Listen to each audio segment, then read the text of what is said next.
بسم اللہ الرحمن الرحیم۔ وہ واقعی غائب ہو گئی تھی۔ میں حیرانی اور پریشانی سے ادھر ادھر دیکھ رہا تھا، حتیٰ کہ بیڈ کے نیچے بھی جھانک کر دیکھا۔ وہ کمرے میں موجود نہیں تھی۔ میرے لیے یہ بڑی حیرانی کی بات تھی۔ وہ باہر بھی نہیں گئی تھی۔ دل و دماغ پر لرزہ طاری کرتی، خوف و دہشت سے بھرپور پراسرار حسینہ کی داستان حیرت۔ برف باری دیکھنے کا مجھے بے حد شوق تھا۔ فلموں اور ڈراموں کے مناظر میں اکثر برف باری ہوتی دیکھتی تھی، حقیقی زندگی میں کبھی نہیں دیکھی۔ میں اپنے دوستوں سرمد، اجمل، ریحان اور کاشف کے ساتھ گھومنے کی غرض سے مری آیا تھا۔ برف باری کے دنوں میں ہوٹل میں کمرے ملنا بہت مشکل ہوتے ہیں۔ سرمد اکثر اپنے دوستوں کے ساتھ مری گھومنے آتا رہتا ہے، اس لیے مری آنے سے پہلے ہی اس نے 2 کمرے ایک ہوٹل میں بک کرا لیے تھے۔ 2 دن سے ہم برف باری ہوتے دیکھ رہے تھے۔ خود کو برف پر چلتے ہوئے اور اپنے اوپر گرتی برف کو دیکھ کر بہت خوشی محسوس کر رہا تھا۔ تیسرے دن بھی ہم برف کا نظارہ کر رہے تھے۔ میرے دوست ہنسی مذاق کرتے ہوئے مجھ سے دور نکل گئے۔ مجھے جب یہ احساس ہوا میں ان سے دور ہوں، یہ سوچ کر تیز تیز قدم بڑھانے لگا۔ اچانک میری نظر ایک لڑکی پر پڑی۔ میں نے حیرت سے اس کو دیکھا۔ حیرانگی لڑکی کو دیکھ کر نہیں ہوئی تھی، اس کے لباس کو دیکھ کر ہوئی تھی۔ اس نے سردی سے بچنے کے کوئی اچھا لباس نہیں پہنا ہوا تھا، وہ عام سے لباس میں تھی، جیسے گرمی کے دنوں میں لباس پہنا جاتا ہے۔ اس کی آنکھیں موٹی اور پلکیں لمبی تھیں، چہرہ ایسا کہ ایک لمحے کو اپنی پلکیں جھپکانا ہی بھول گیا۔ ایسی خوبصورت لڑکی اپنی زندگی میں نہیں دیکھی تھی۔ جسم جھریرا تھا، اس کے دیکھنے پر مجھے جسم میں گدگدی سی محسوس ہونے لگی تھی۔ کیسے ہو کاشان؟ وہ بولی۔ مجھے حیرت کا جھٹکا لگا، وہ مجھے کیسے جانتی ہے؟ میں زندگی میں پہلی بار مری آیا تھا۔ میرے قریب آؤ، اتنا دور کیوں ہو؟ وہ مسکرائی۔ تم کون ہو؟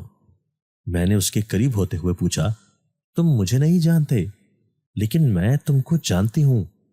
کیسے؟ میں نے پوچھا۔ یہ مت پوچھو، تم میرے ہو، یہ بات ذہن نشین کر لو۔ تم بہت حسین ہو، اگر میری زندگی میں آ گئی تو میں خود کو دنیا کا خوش نصیب تصور کروں گا۔ میں خوش ہوتے ہوئے بولا، میرا نام تو کچھ اور ہے، لیکن تم عاشی کہہ سکتے ہو، اصل نام کیوں نہیں؟ وہ بہت مشکل ہے۔ پھر بھی کیا نام ہے؟ عاشی کیا پیارا نام نہیں ہے؟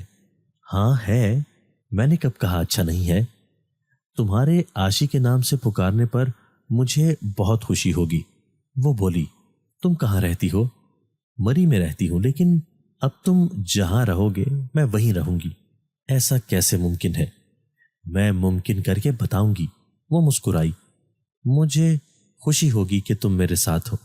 میں نے مسکراتے ہوئے کہا، میرے دوستوں کو میرے پیچھے رہ جانے کا احساس ہو گیا تھا، اس لیے سرمد مجھے دیکھنے کو آ گیا۔ تم یہاں کھڑے کیا کر رہے ہو؟ وہ بولا۔ میں، یہ کہتے ہوئے میں نے عاشی کی طرف دیکھا، وہ وہاں موجود نہیں تھی۔ مجھے حیرت کا جھٹکا لگا، اتنی جلدی وہ کہاں غائب ہو گئی؟ میں کیا؟ وہ بولا۔ میں سوچ میں پڑ گیا کہ سرمد کو کیا بتاؤں، عاشی وہاں ہے ہی نہیں۔ میں اس کا ذکر کرتا ہوں تو وہ میرا مذاق بنائے گا۔ میں نے کہا، میں سرمد کے ساتھ چل دیا۔ ہمارے ساتھ رہا کرو، اگر تم گم ہو گئے تو کہاں ڈھونڈتے پھریں گے؟ سرمد نے کہکا لگاتے ہوئے کہا، میں دودھ پیتا بچہ نہیں ہوں جو گم ہو جاؤں گا۔ میں نے کہا، گم ہونے کے لیے بچہ ہونا ضروری نہیں ہے۔ تم نے اکثر اخبارات میں تلاش گمشدگی کے اشتہارات پڑھے ہوں گے، ان میں بوڑھے لوگوں کے گم ہونے کا ذکر ہوتا ہے۔ میں نے کہا، ہاں، لیکن میں بھی بوڑھا نہیں، نوجوان ہوں۔ اس میں کوئی شک نہیں تم نوجوان ہو، لیکن گم ہونے کے لیے یہ لازمی نہیں ہے۔ وہ بوڑھا ہو یا بچہ ہو، نوجوان بھی گم ہو جاتے ہیں۔ جب گم ہوا دیکھا جائے گا۔ میں ہنس دیا۔ ہم دونوں باتیں کرتے ہوئے اپنے دوستوں سے آ ملے۔ کیا اس برف باری میں کوئی دوشیزہ مل گئی تھی؟ ریحان نے چھیڑا۔ ہاں، ایسا ہی سمجھ لو۔ میں مسکرایا۔ ہمارا دوست چھپا رستم نکلا، پہلی بار مری آیا ہے اور اسے دوشیزہ بھی مل گئی۔ کاشف بولا، اپنی اپنی قسمت ہے۔ میں نے شوخی سے کہا، ہاں بھائی، قسمت کی بات ہے۔ ریحان نے کہا، پھر حسینہ سے کب ہماری ملاقات کروا رہے ہو؟ بہت جلد کرواؤں گا، اتنے بے صبر مت بنو۔ میں نے کہا، میری طرف وہ سب ایسے دیکھ رہے تھے کہ جیسے ان کو یقین نہ ہو کہ واقعی میری کسی لڑکی سے ملاقات ہوئی ہے۔ شام گئے ہم واپس ہوٹل کو لوٹ گئے۔ دن بھر چلتے رہنے سے ہم سب تھک چکے تھے۔ اتنا چلنے کی ہم میں عادت نہیں تھی۔ برف باری کا بھرپور لطف اٹھانے کو ہم خوب گھومے پھرے تھے، اس لیے تھک جانا فطری بات تھی۔ اس لیے رات کو جلدی سو گئے۔ رات کا نہ جانے کون سا پہر تھا جب میری آنکھ کھل گئی۔ کمرے میں عاشی موجود تھی۔ اسے اپنے سامنے دیکھ کر مجھے بڑی حیرت ہوئی۔ دروازے پر جب نظر گئی وہ بدستور بند تھا۔ پھر وہ کیسے کمرے کے اندر آ گئی؟ عاشی میری ذہنی حالت کو سمجھ رہی تھی، اس لیے وہ مسکرائی تھی۔ مجھے کمرے میں دیکھ کر حیران ہو رہے ہو؟ ہاں، تم اندر کیسے آئیں؟ میں کہیں بھی آسانی سے آ اور جا سکتی ہوں، میرے راستے میں کوئی رکاوٹ نہیں آ سکتی۔ کیا واقعی؟ میں چونکا۔ دیکھ لو میں کس آسانی سے اس بند کمرے میں آ گئی ہوں۔ ہاں، میں اس بات پر حیران ہوں۔ میں نے کہا، تم حیران مت ہو۔ کیوں؟ میں تمہیں حیران پہ حیران کر سکتی ہوں۔ وہ مسکرائی۔ کیا میں نے تمہیں بند کمرے میں آ کر حیران نہیں کیا؟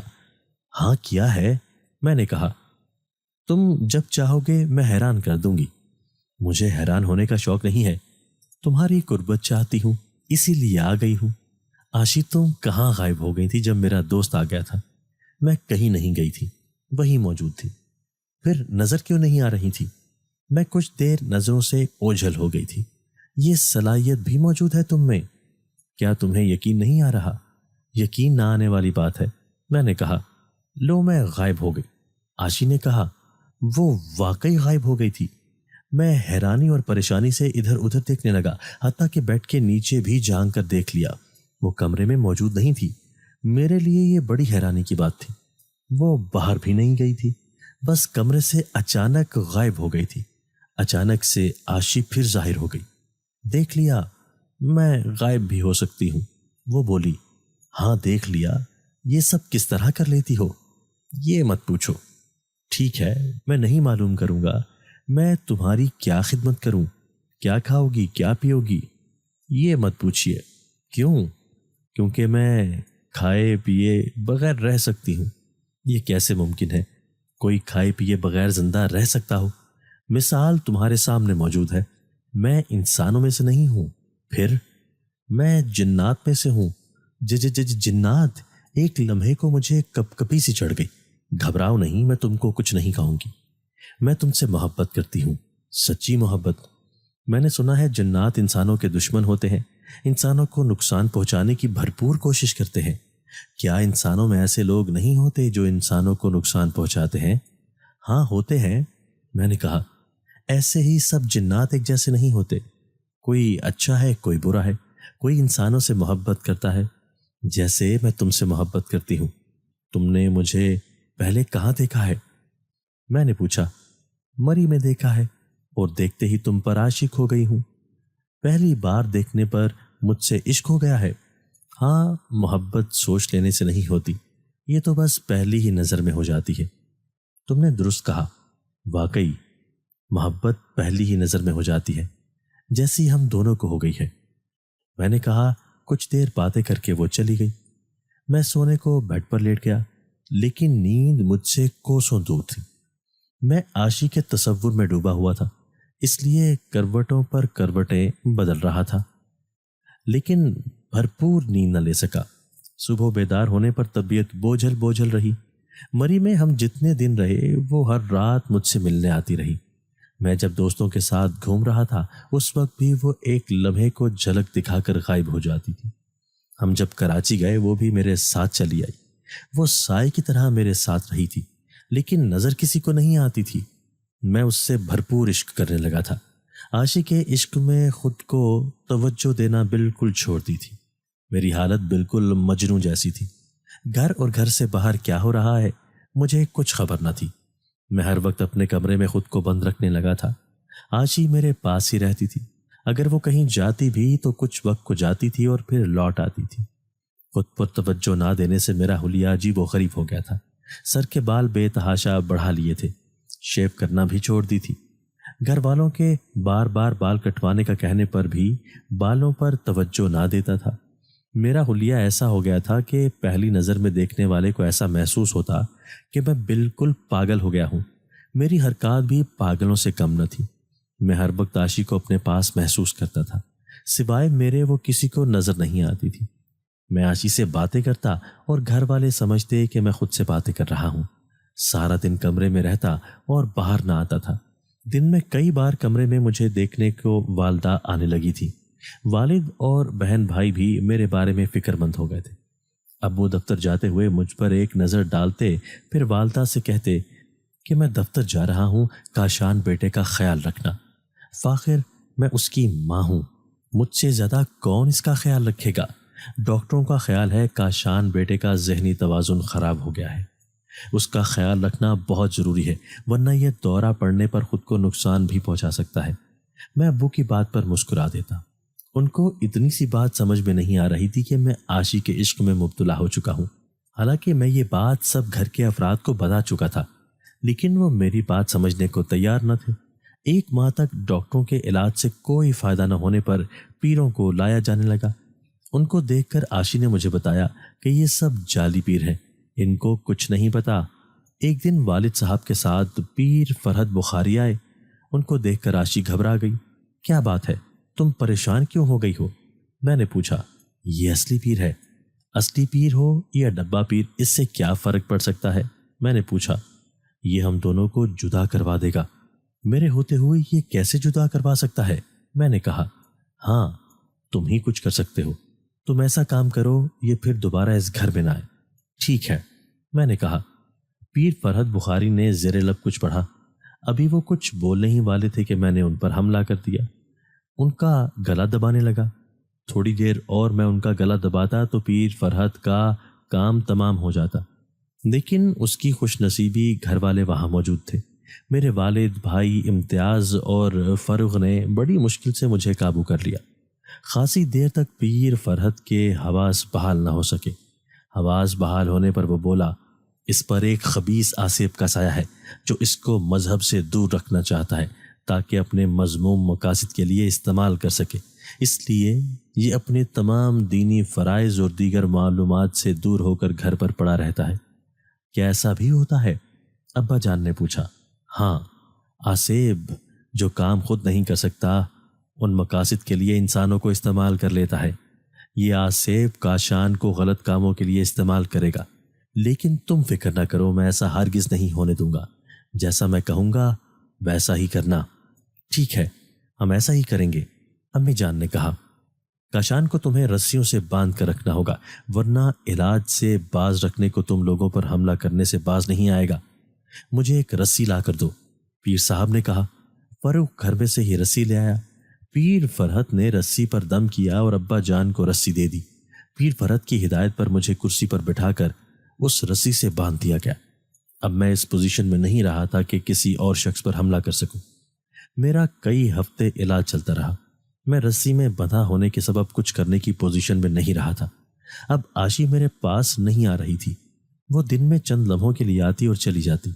وہ مجھ سے کہتی کہ کاشان کچھ کرو، ورنہ میں ہمیشہ کے لیے تم سے دور چلی جاؤں گی۔ مجھے رسی میں جکڑ کر بے بس کر دیا گیا ہے۔ میں کہتا، ہاں، یہ پیر بہت چالاک ہے، اسے پہلے ہی اندازہ ہو گیا تھا کہ تم گھر والوں پر حملہ کر سکتے ہو۔ اسے کیسے معلوم ہوا؟ میں نے پوچھا۔ تم نے پیر فرحت پر پہلے ہی دن حملہ کر کے ہوشیار کر دیا تھا۔ تمہیں ایسا نہیں کرنا چاہیے تھا۔ تم سے جدا کرنے کا سن کر میں خود پر قابو نہ کر سکا اور پیر فرحت پر حملہ کر دیا۔ تمہاری اس غلطی سے پیر فرحت ہوشیار ہو گیا، اس نے کہا۔ ایک دن عاشی میرے پاس آئی اور اس نے بتایا وہ اب ہمیشہ کے لیے میری زندگی سے دور جا رہی ہے۔ میں بے اختیار تڑپ گیا۔ تم نہ جاؤ، میں نے کہا۔ مجھے جانا ہوگا، ورنہ کیا؟ ورنہ پیر فرحت مجھے جلا کر بھسم کر دے گا۔ کیا وہ ایسا کر سکتا ہے؟ ہاں، وہ بہت پہنچا ہوا عامل ہے، اس کے لیے جنات کو جلا کر بھسم کر دینا معمولی بات ہے۔ پھر تم چلی جاؤ گی؟ ہاں، مجھے جانا ہوگا۔ ایسا نہ کہو، میں تمہارے بغیر زندہ نہ رہ سکوں گا۔ میں پھٹ پڑا۔ تمہیں زندہ رہنا ہے، تم زندہ رہو تو دوبارہ ملنے کی امید قائم رہے گی۔ ٹھیک ہے، میں زندہ رہوں گا، قیامت تک تمہارا انتظار کروں گا۔ میں نے کہا۔